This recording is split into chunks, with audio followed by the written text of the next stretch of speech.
তো বন্ধুরা, শুভ সন্ধ্যা। দেখো, সন্ধ্যাবেলায় আমি রান্না করছি। রুটি হয়ে গেল, মন্দিরে যাব বলে তাড়াতাড়ি রান্নাটা করে নিচ্ছি। দেখে এটা হচ্ছে আলুগুলো এখন ভেজে নিচ্ছি, টমেটো আর পেঁয়াজ দিয়ে। এই দেখো, কাঁচা লঙ্কা ফোড়ন দিয়ে আলুগুলো একটু ভেজে নিচ্ছি। এখানে আমার রাখা আছে ফুলকপি আর সয়াবিন ভেজে রেখে দিয়েছি। এই আলুটা বেশ ভাজা হলে মশলা দিয়ে আবার কষে নেবো, তারপর দিয়ে তরকারিটা করে নেব। একটু সকাল সকাল করে নিচ্ছি। হালকা হালকা ঠান্ডা আছে, খুব বেশি ঠান্ডাটা এখন নেই, কমে যাচ্ছে আস্তে আস্তে, কিন্তু একটু লাগছে। এক রাতের বেলায় সন্ধ্যের থেকে আর সকালবেলায় একটু লাগছে, ঠান্ডা নেই। চলো মশলা টশলা দিয়ে দিই। এই দেখো, নুন মিষ্টি মানে চিনি আর একটু সবজি মশলা দিয়ে নাড়াচাড়া করে জল দিয়ে দেবো। মটরশুঁটি দিলাম, কতগুলো ছাড়িয়ে রেখেছি।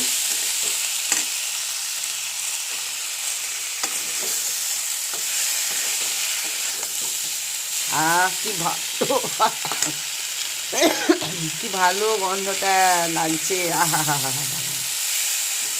দেখো, সয়াবিন ভাজাগুলো একটা খায়, খুব ভালো লাগে। একটা ফুলকপি খায়, আমার তো খুব ভালো লাগে। দিয়ে দিলাম।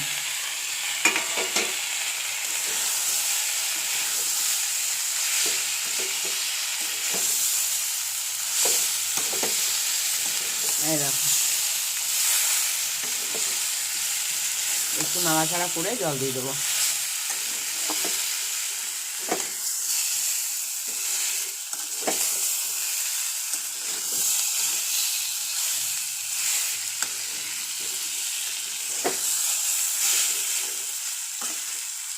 হয়ে গেল। দেখো, আমি জল দিয়ে দিচ্ছি।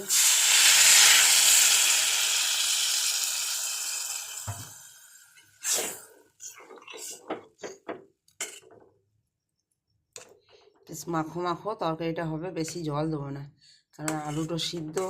ফুলকপিটা একটু ভাপায় নিয়ে পরে ভেজে দিয়েছি, সয়াবিনটা একটু গরম জলে দিয়ে ভেজে দিয়েছি।